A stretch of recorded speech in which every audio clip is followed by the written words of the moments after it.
Isang mapagpalang araw sa inyong lahat. Ako si Ken Cyrus P. Aglipay. Kasama ng iba pang mga mananaliksik, tatalakayin namin sa inyo ang dalawa sa masasabi nating pinakamahalagang bahagi ng buhay ni Dr. Jose Rizal. Bahagi ng kanyang buhay na nagdikta ng kanyang kapalaran.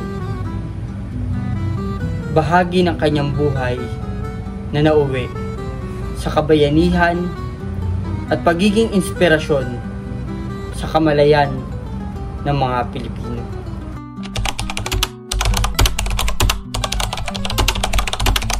On December 26, 1896, Dr. Jose Rizal was brought to Cuartel de España in Manila to face a Spanish military court.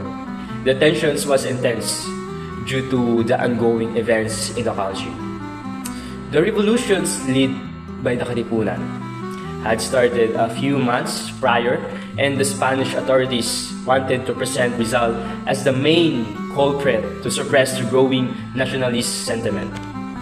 Charges against him, Rizal was accused of two major crimes. First is the forming illegal organizations and promoting rebellion. The Spanish authorities claimed that he was the founder of La Liga Filipina, an organization aimed at recommending reforms in the government. Although La Liga sought peaceful change, the Spanish saw it as a threat to their rule. The prosecution presented Rizal's writings such as No Le Tangere and El Filibusterismo, which depicted the corruption and abuses of the Spanish friars and officials. They also pointed to his involvement with La Liga Filipina as proof that he incited rebellion. When Rizal defended himself, he explained that La Liga Filipina was for peaceful reform and that he did not support the revolution initiated by the Katipunan. He also stated that his writings were meant to awaken patriotism but never advocated for violence. Despite his defense, it was clear that the court has already made up its mind.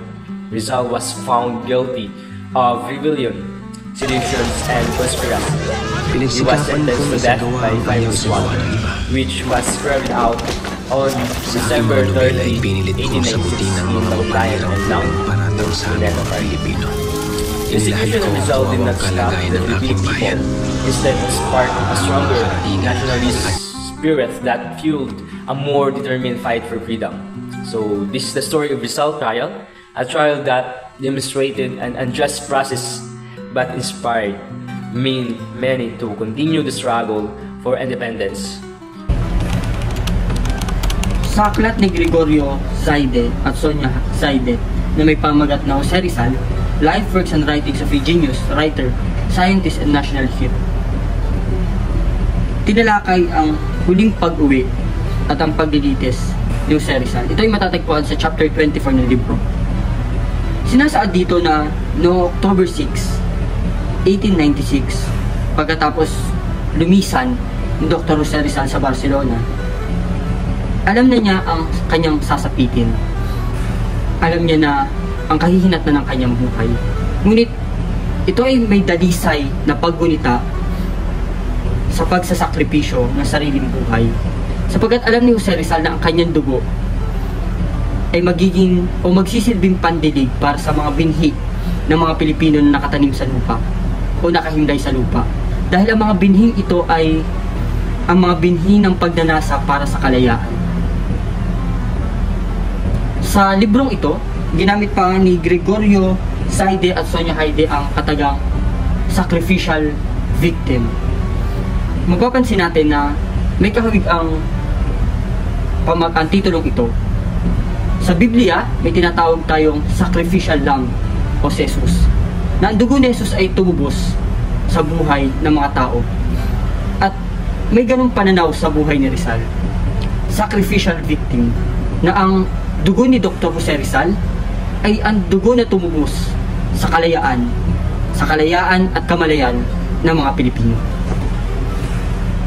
Noong October 8, sinabi ng isang matalik na kaibigan ni Jose Rizal sa kanya na ang revolusyon sa Pilipinas ay nagiging madugo o maraming buhay at maraming buhay na nasasakripisyo dahil sa revolusyon. At ang mga pag-aaklas na ito laban sa pamahalang Kastila ay iniuugnay sa kanya. Kaya nga, sa paglilitis ni Rizal, meron siyang dalawang kasong kinakaharap. Una ay ang pagtatatag ng isang sekretong organisasyon. Pangalawa ay ang pag-aaklas o pamumuno sa rebelyon.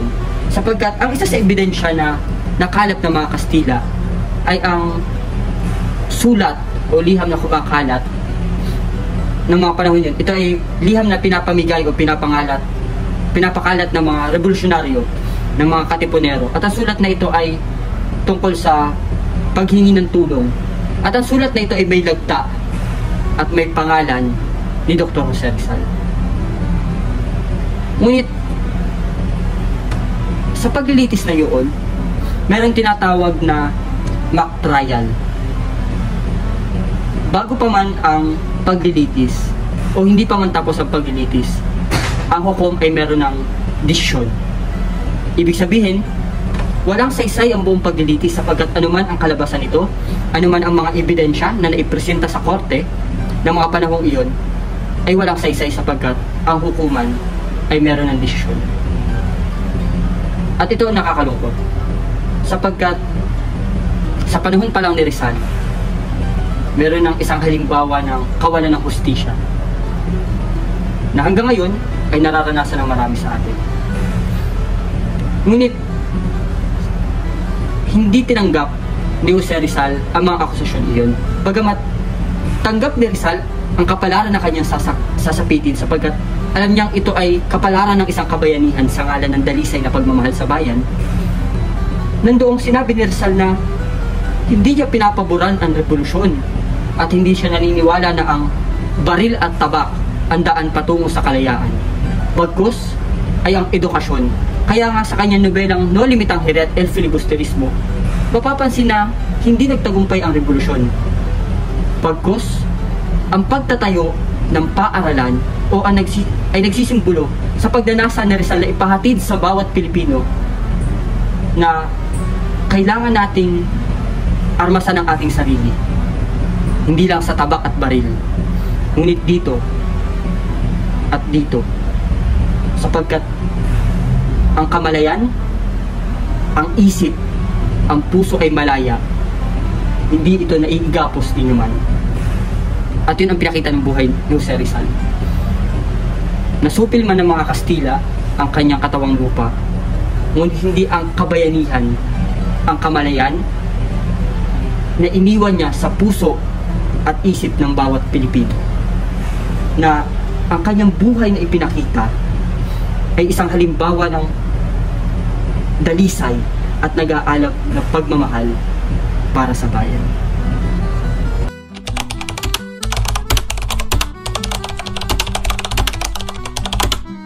On November 20, 1896, the assigned judge to summon Rizal was Colonel Francisco Olive, an advocate of the Spanish military tribunal.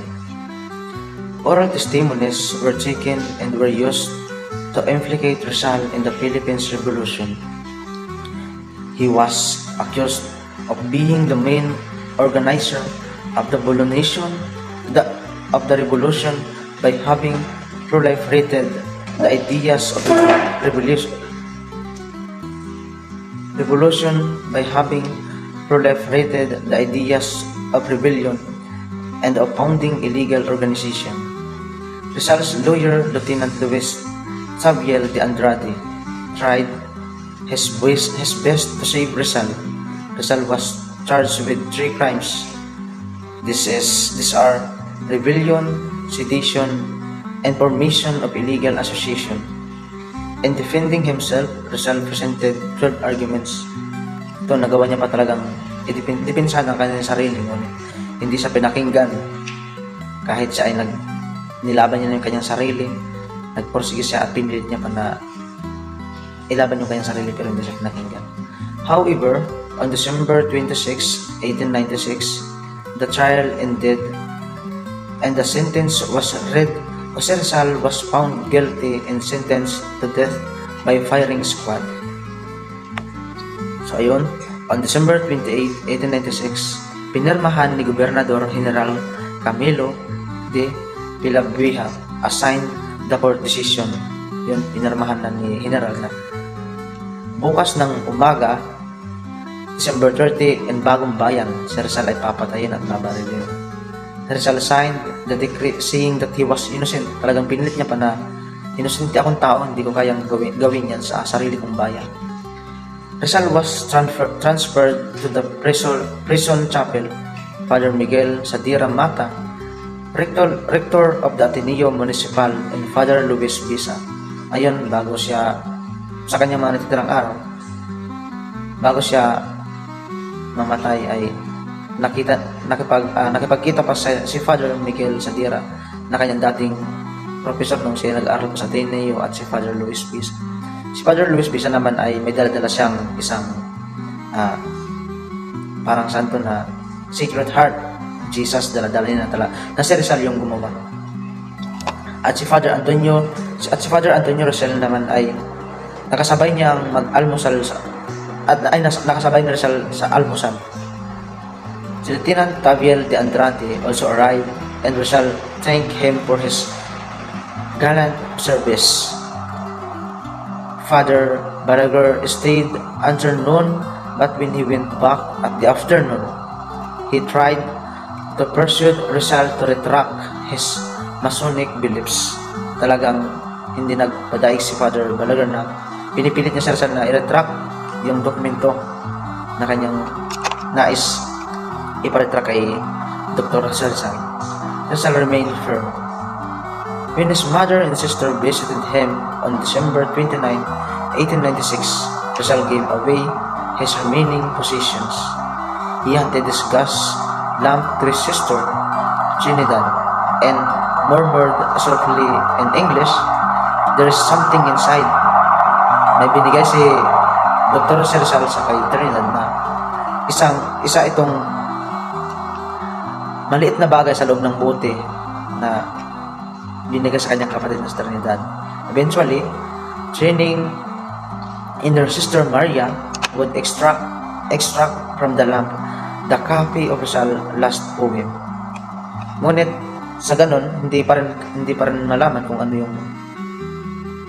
yung poem at kung anong pamagat. Siguro dahil sa katagal ng panahon, hindi din nalaman kung anong title ng poem na sinulat ni Rizal na nilagay sa isang tube na parang bote. Siguro nabasa ito ng kanyang kamag-anak o mga kapatid, kaya nagkaroon ng title. Ngunit sa panahon iyon, hindi pa alam kung ano ang title na sinulat ni Rizal. Rizal, on his last remaining days, composed his longest poem. Hayaan niyo sa sandaling ito ay mas palalimin natin ang mga detalye at katotohanan tungkol sa mga huling bahagi ng buhay ng ating bayaning si Dr. Jose Rizal. Sa libro ni Gregorio Zaide at Sonia Haide na may titulong Jose Rizal, binanggit na sa huling 24 oras ni Jose Rizal bago ang kanyang execution, inilaan niya ito sa pagtanggap ng mga bisita kagaya ng pamilya, kaibigan, mga paring Jesuita, at syempre ang kanyang minamahal, si Josephine Bracken. Ang pagtanggap din na ito ng mga bisita ay naging oportunidad ni Jose Rizal upang magbigay ng mga liham at tula. Katunayan, nakapagbigay siya ng liham sa kanyang pamilya. At bahagi nito ay ang tula na Mi Ultimo Adios o My Last Farewell. Isang tula ni Jose Rizal na napakasikat sapagkat ito ang kanyang huling tula na isinulat na nagsasalaysay ng kanyang pagtanggap sa kanyang kapalarang sasapitin.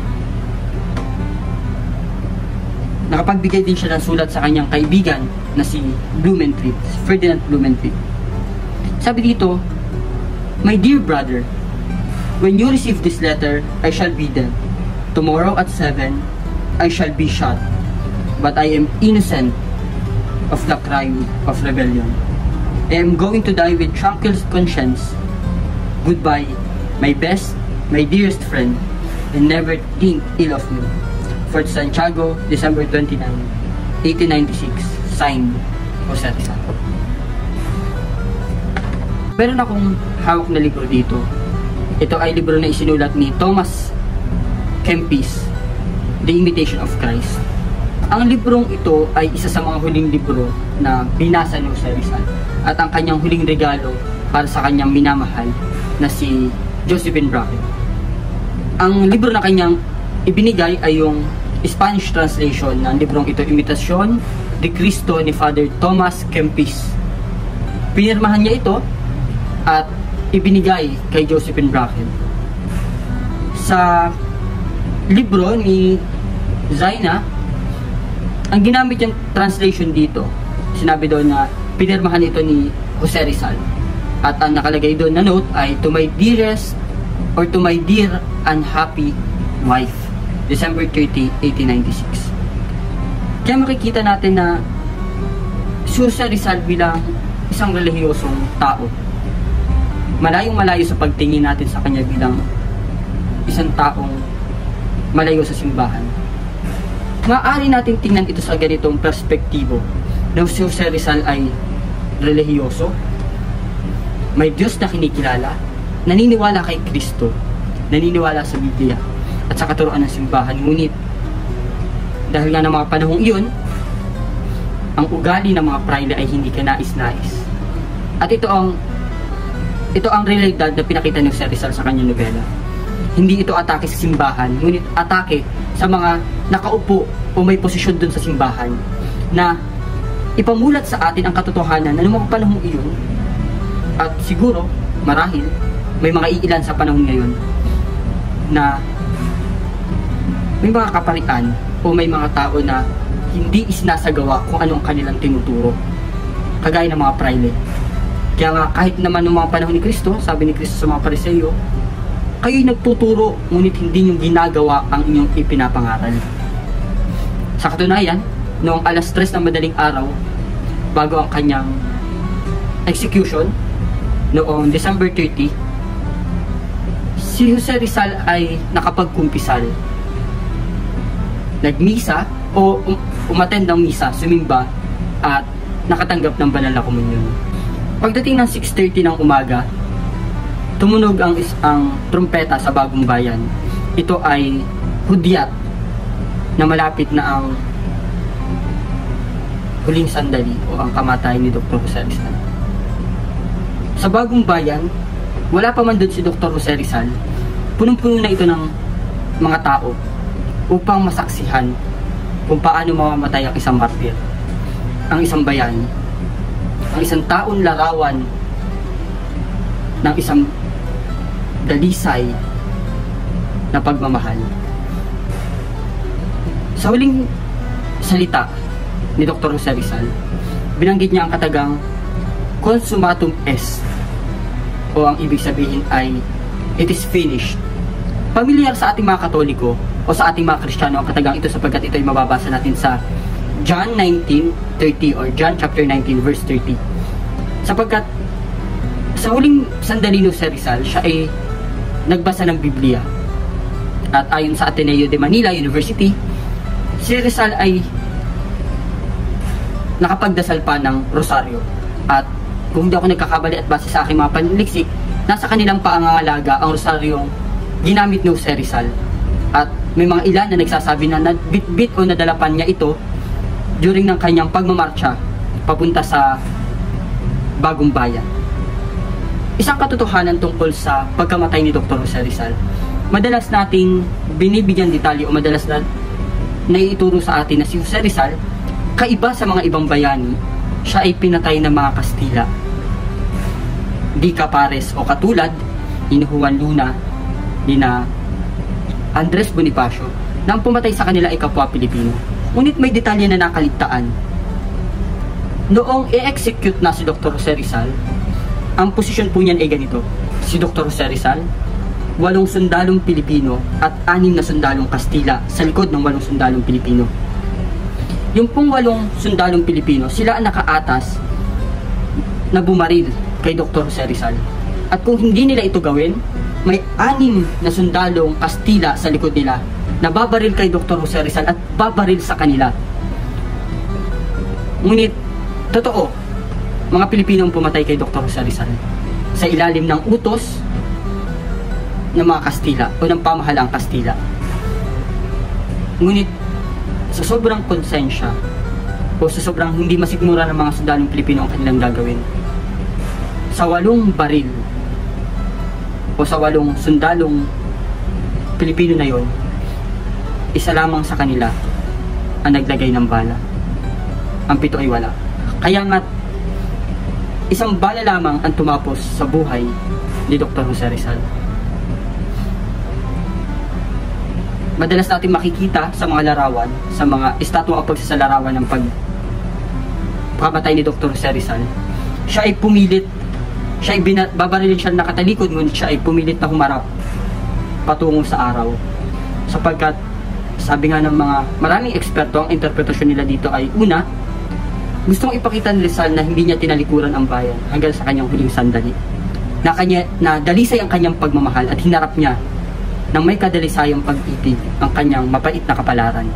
Padalawa, sapagkat ayaw ni Rizal na mamatay na nakaharap sa lupa, bagkus ay mamatay na makita ang liwanag ng araw, bitbit ang pag-asa na balang araw, ang liwanag na ito na tumanglaw sa kanya patungo sa kaalaman at dalisay na pagmamahal sa bayan ay tatanglaw sa bawat Pilipino sa kanilang paglalakbay patungo sa ninanais at ninanasang kalayaan. Malawak ang kasaysayan at mahaba na din ang ating napag-usapan. Ngunit nawa ay hindi matapos dito ang ating pagnanais at pagnanasa na mas saliksikin, alamin at kilalanin ng ating kasaysayan, matuto mula sa ating nakaraan, nang sa gayon ay higit na maunawaan ang kasalukuyan at mapaghandaan ang hinaharap na sa ating nag-aantay. Muli po, ako si Ken Cyrus P. Aglipay, naniniwala at nagsasabi sa inyong may saysay ang kasaysayan. Hanggang sa muli nating pagkikita. Maraming salamat.